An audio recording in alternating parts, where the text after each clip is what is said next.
Hey guys, it's Belle, and in this video we are going to be reading through and translating a passage from the Koine Greek Gospel of Luke, chapter 17, verses 20 to 37. And the reason I've chosen this passage during Pride Month is because often in Christian apologetics concerning homosexuality, people say, well, Jesus himself never spoke about homosexuality, and or even of sexual acts between people of the same sex. And I would argue this isn't really strictly true. He doesn't speak very explicitly about it, but he does make a veiled reference to it in this passage, which we're going to be going through. And when we look at translations into other languages, we can see how various translators have added in phrases mostly deriving, at least in the West, from the Latin Vulgate tradition, which alter the meaning of the text to make it seem less sexual than it might otherwise be. So we're going to be going through and reading that. Apologise for my voice being a bit off, I've got a bit of a cold today. And speaking of voice, my pronunciation of this is going to be a very bad version of modern Greek pronunciation, so that'll be why it doesn't sound completely keenly, so to speak. So I beg your guys' apologies for that, and I beg your apologies if I make mistakes in my Greek pronunciation in general. So what I've done here in selecting specifically verses 20 to 37 is I've taken the beginning of when Jesus starts speaking to his apostles here, all the way to the very end of this section of this chapter of the Gospel, so that we have all of the context here to understand these verses. So, without further ado, I'll get on with it, and if you want to take a pause and have a go at trying to translate this on your own using the gloss, before you listen to my translation of it, feel free to do so. So, the Greek says, "Ipen de pros tus mathitas, elefsonte himere hote epithymisite mian ton himeron to huio to anthropu, iden ke uk obseste, ke erus in himin, idu eki, I ulu ode, mi apeltere mide dioxite, os pergare hi astrapi, astabusa ectis hupoto huranon, istin hupuranon lampi, hutos este hohuios tu anthropu enti himera aftu, proton dei afton polapathin ke apodokimastin apotis geneas taftis, que kathos egeneto entes imeres lo noe, hutos este ke entes imeres tu huio ton anthropu, istion epinon egamon egamizonto achri is himeras is ilten, noe is tin kivoton. Que ilten ho cataclysmos que apolisen pantas, homios kathos egeneto entes imeras lot, istion epinon igorason epoluon efuteson okudomon, ide himera exelten lot apo sodomon, ebrexin burke thion apuranu que apolesen pantas, geta avta este I himera huios to anthropu apocalypte, enikine ti himera hos este epito domatos que taskevi aptu Antiochia, mi catavato arve avta, que ho en agro homis me epistrepsato ista opiso. Nemnuete discunecos lot, hose anzitesis tim psychinavtu peripuiseste, apelisi avtin, hoste an apelisi zoonisi avtin. Lego himin tavteti nicti isonte duo epiclinis mias, ho is parlimpthesete, que ho heteros afeithesete. Isonte duo alithuse epidofto, himia parlimphithete, que de hetera afetisete, que pocrindentes legusin avto, pucilie, hode ipenaftis, hupo tosoma, eki que hieti, episinachthysonte. There we go. I definitely messed up so many of those words there, particularly the longer ones. So if you're a native Greek speaker, I beg your forgiveness for that. But what does all of this actually mean? So, Ipen de prostus mathitas is, he said indeed towards his disciples, to his disciples, and this of course is referring to Jesus here.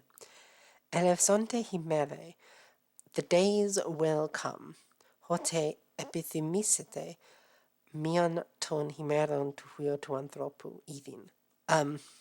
Ote is just when, epithymisete, you will remember or you will desire, basically. Idin, to see, mian, one, ton himeron tu huio tu anthropu, one of the days of the Son of Man. Ke uk obseste, and you will not see them. Ke erusin humin, and they will say to you, or they will ask you, idu eki, look there, idu ode, or look there, or look here rather. Mi apeltite mide dioxite. So he's telling his disciples, neither apeltite, go away, neither depart, mide dioxite, nor pursue them, essentially. So what this passage is usually interpreted as referring to is that the day that Jesus will return will be prophesied by many people who will say one thing or another, but the disciples should not necessarily believe them. Hos pergarhi astrapi astrapussa ectis hypton huranon istin hupuranion huranon lampi. So for just as hiastarapi astrapusa, the lightning sort of striking, or which is struck basically, ectis, from that place, hypoton huranon, beneath the heaven, istin hyp huranon, upon that place beneath the heaven. Lumpy, it shines. So just as the lightning striking or coming down from the heaven onto the place below heaven, just as that lightning shines, hutos, similarly, este ho huios tu anthropu, the Son of Man shall be, en ti himera avtu, in his day. Protonde they avton polapathin. Protonde, so this is an adverbial neuter singular accusative, which means that it's taken as an adverb. So protonde means first of all. They avton palapathin. Now this is an accusative infinitive construction. So they means it is necessary. Avton pathin, for him to suffer bola, many things. Now, in theory, it could also be it's necessary for many things bola pathin avton, but just from context we know that it's necessary for him, the Son of Man, because we've got a Son of Man in the previous passage, and also because hohuios is nominative masculine singular, and avton would be accusative masculine singular, so it would make rather logical sense in oblique speech for this accusative nominative singular to be referring to the same noun as hohuios. So basically it'll be necessary for the Son of Man to suffer many things. Ke apodokimastine, and to be rejected, essentially. Apotis geneas taftis, from his own kind, essentially, or race. So there is this apodokimastine is borrowing the same verb and the same accusative infinitive construction. So they avton apodokimastine. It is necessary for him to be rejected apotis geneas taftis, from his race, or from that kind. Ke kathos egeneto entes himeres Noe, and just as it came to pass in the days of Noah, utos este ke entes himeres tu huio tu anthropu. Likewise it will be entes himeres, in the days tu huio tu anthropu, of the Son of Man, of mankind even.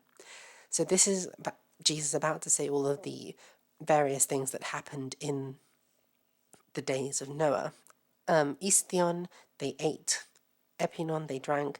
Egamun, they married. Egamezonto, they got married. Achri his himeras iselten noe istin kivuton.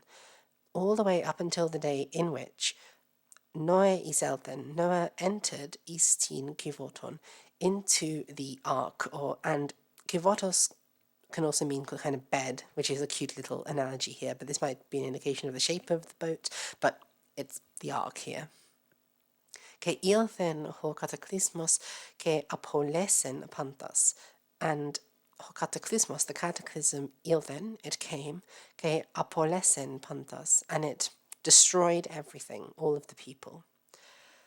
And based on the fact that this is referring, these verbs, istion, epinon, eamon, these are referring to things that people did before Noah's flood, we should probably read this as doing these activities out of their order. So eating excessively, drinking excessively, getting drunk, getting married maybe to multiple people or to unsuitable partners, etc., etc. Because obviously these activities on their own are completely fine and were endorsed even by Jesus himself in the gospel, right? So we should probably read that as referring to an excess of eating, drinking, marriage, etc. So it will be similarly in the days of the Son of Man until it'll be like in the days of Noah when the cataclysm came and destroyed everything. Homios kathos egeneto entes imeres Lot. Similarly, it came to pass in the days of Lot, and then they repeat the verbs. Basically, they ate, they drank, they igorazon, they sold, epolon, they bought, Ephutevon, they planted, Okodomon, they built. Hide himera ex ilten Lot apo Sodomon. On that day when Lot departed from Sodom, Ebrexin Purkethion, fire and brimstone rained up from the heaven, ke apolesen pantas, and destroyed everything. Katata afta estehi himera hohuios tu anthropo apocalyptete.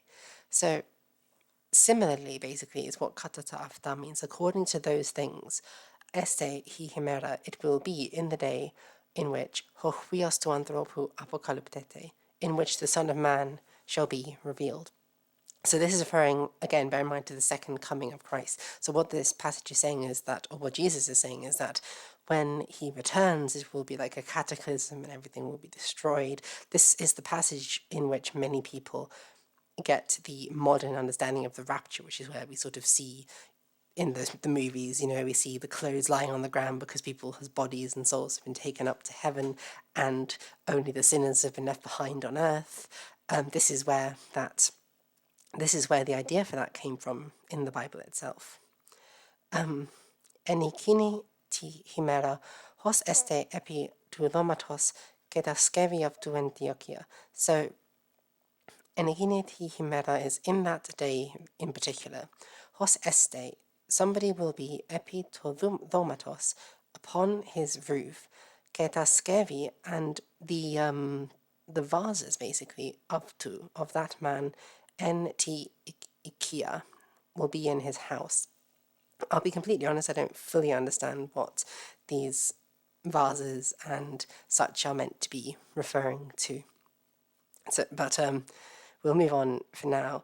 Mi katavato are after, but he will not look back or come back are after to take them. So the Son of Man will not look backwards to bring those vases that are left in his house. Ke ho en agro homios mi epistrepsato ista opiso. And likewise, ho en agro, that man in the field, mi epistrepsato, will not turn backwards, ista opiso, towards those things which are below. And bear in mind this en agro here, because it's going to be relevant when we look at how this text has been altered in the Latin and Old English version since, and I do apologise for the siren in the background. I can't help these things sometimes. Mnimonevete tis ginekos Lot. Remember Lot's wife. And this is probably referring to telling his disciples rather not to concern themselves too much with those who will be left behind, or not to look behind, lest, like Lot's wife, they be turned into a pillar of salt. And this is part of the reason also why I think there is a stronger case for this verse being linked to homosexuality, even though, as we're going to be seeing in the section of this video where we look at translations into other medieval languages, this text has often been read in a non-sexual manner, but I think the fact that they are referring to the days of Noah, in which the sins of humanity were so great that there was a flood that destroyed everything, and there was also a scene in which Noah himself seems to have been engaged in some kind of illicit sexual activity with one of his children when he was drunk, a child of the same sex, I should say. And also the fact that they're referring to the city of Sodom and Gomorrah, which famously lent their name to non-reproductive sexual activity, so as such is commonly carried out by homosexual couples. So the fact that they are referring back to Lot in the city of Sodom and Gomorrah, I think, is stronger evidence that this text is referring in a veiled manner to homosexual acts. So this is when Jesus starts speaking directly about it in these kinds of riddles. Hos ean zitisi tim psychinov tu peripisaste apolesiaftin. So, hos ean zitisi, whoever shall seek tim psychinov tu, his soul or psyche or life. There's a lot of different meanings that this word psyche can have. It can mean sort of the emotive mind, one's almost like mental health, one's life, one's soul. So it's got all of those meanings wrapped up into one there, and we shouldn't necessarily try to separate any of them. Peripuisaste is to protect or to make safe. Apolesiaftin, he destroys it or he will destroy it.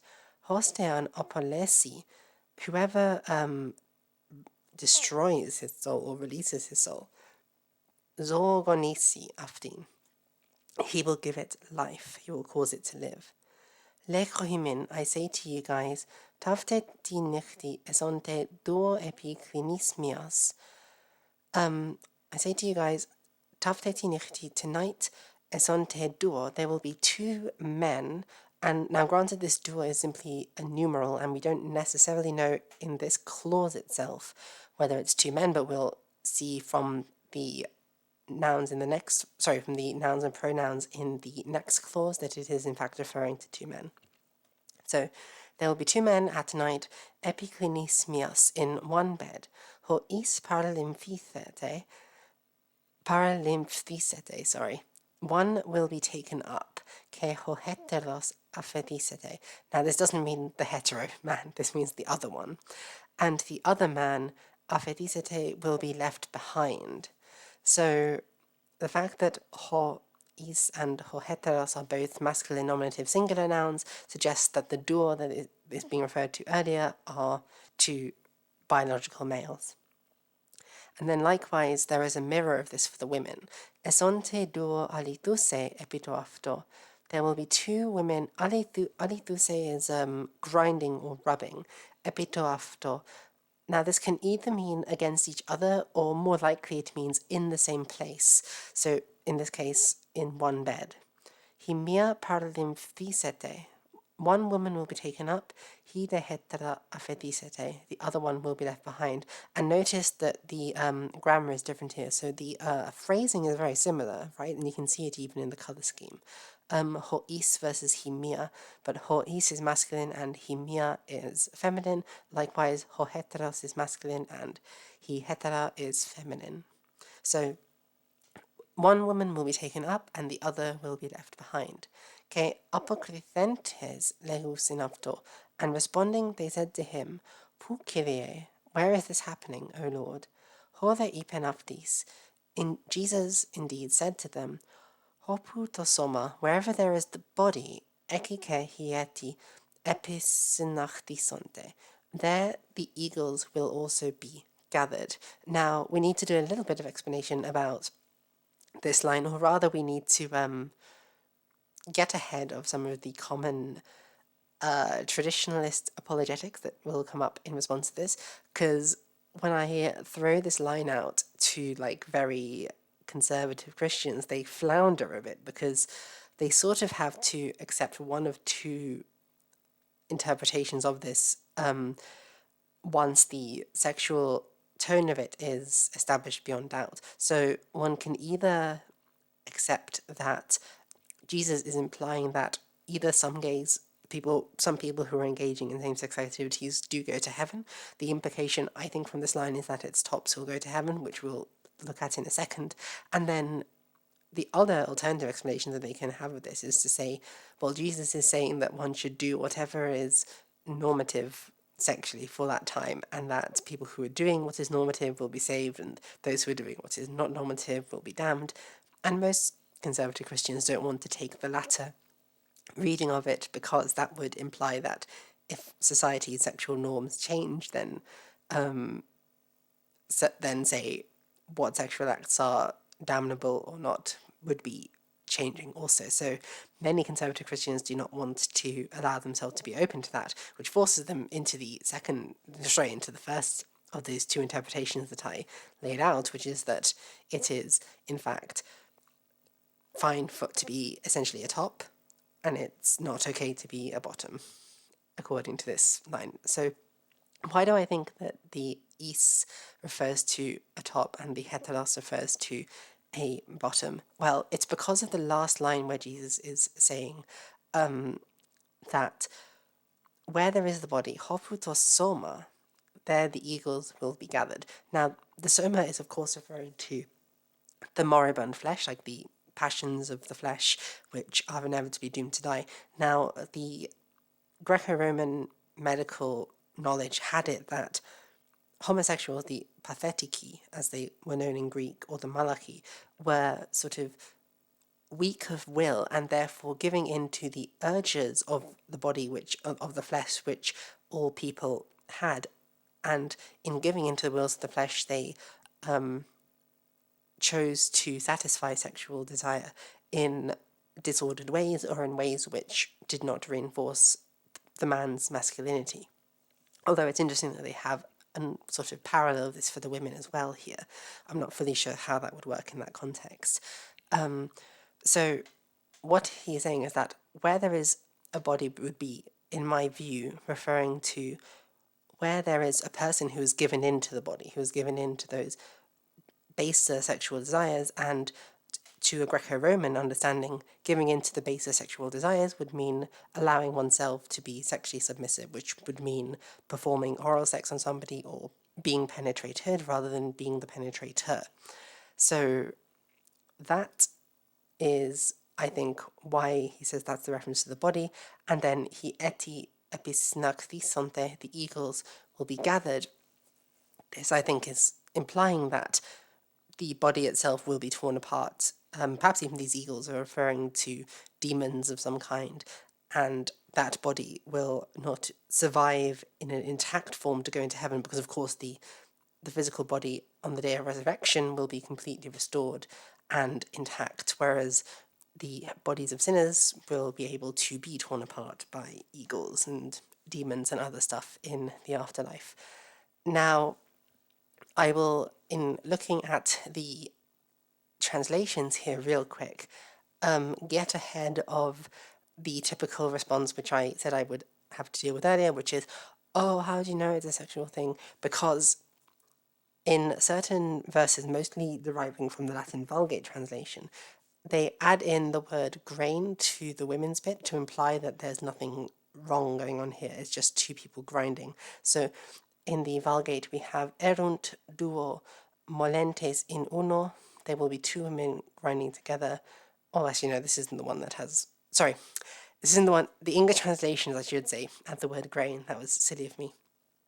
The Latin translations add in another verse which refers to people in the field, which may be where some people got the idea of grain from. And that's also why it's relevant that earlier on it says, the man in the field shall not look backwards, because it's possible that there was a third verse about two people in the field earlier, which we've now lost, but it's difficult to know. I'm not anywhere near qualified enough in biblical studies to explain what the arguments would be about that. But basically here we have duo in agro unus adsumetur ad aleos dimitetur. There will be two men in the field, one will be taken up and the other will be left behind. And these Latin versions, both of which add in the extra verse about two people being in the field, these are the ones which have inspired, say, the Old English translation, which is why we have Twein beoth at Atula, 2 men will be in the field, Anbithionumen and Othelbithilafed, one will be taken up and the other will be left behind. So we have these, the Latin version is inspiring the Old English version, but the Gothic version, which is translated from the Greek, does not have this bit about 2 people being in the field. So it's a bit different. Although one thing I'll quickly note is that the Gothic actually has a really beautiful addition to this, which is not found in either the Latin or the Greek versions, which is an addition in the line Hostian apolesi Hostan apolesi zogonisi aftin. So whoever destroys his soul will save it, will give it life. The Gothic has sai faquistith ise in mina ganasieth tho. Whoever destroys his soul into mine in mina ganasieth tho will save it, which I think is quite an interesting and really beautiful metaphor. And perhaps it's even a reflection of the Goths having a slightly different Christology, the view that a person like brings their life and brings their suffering to Christ and puts that on him. That's just a possibility of how we can read that. But yeah, so essentially the arguments about, because in some English translations they add in the word grain, these are very clearly additions. There's no word for grain in the Greek, and the concept of adding in words for grain might have come from the fact that the Latin versions referred to 2 people in the field, but I would just say even if we do interpret it as there are 2 women grinding grain together in one bed at night, which is a weird activity. Similarly with the men, if the 2 men were in bed at night not doing anything illicit, why is only one of them saved, and why is the other left behind? This doesn't really make sense. It makes much more sense when read through the Greco-Roman lens, which viewed the penetrative or the active partner as moral and masculine, and which viewed the penetrated and passive partner as sinning in a sense. Which is why, for instance, Eugenius of Toledo referred to the crimina servorum as a veiled reference for anal sex, the crimes of slaves, because slaves who do not have the power and the authority to penetrate and to engage sexually in a masculine fashion, they are forced to engage in these crimina, these crimes.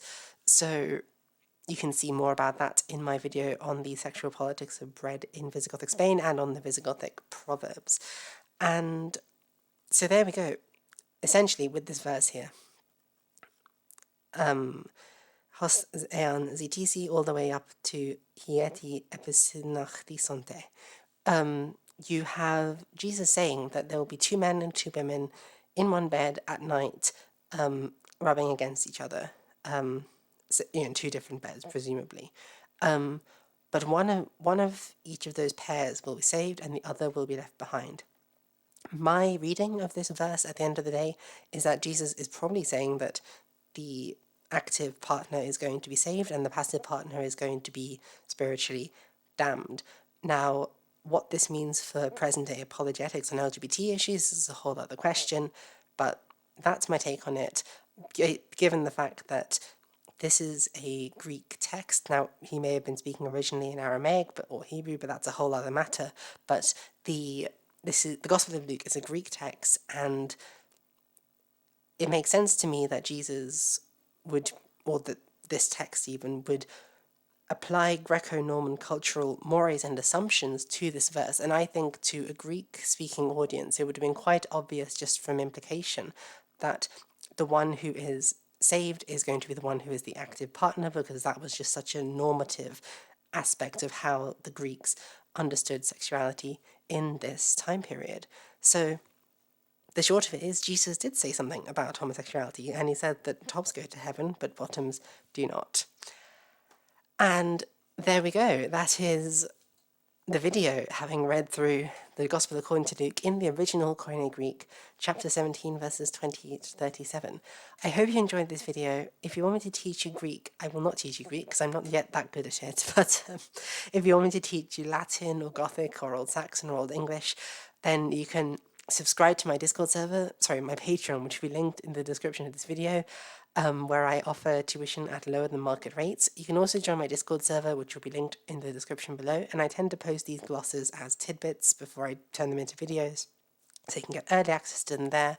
And we're also just a fun community of like-minded people who get together and share memes. It's a good time. And until next time, happy Pride Month, everyone. Thank you guys so much for watching, and I hope you have a nice day. Bye, everyone.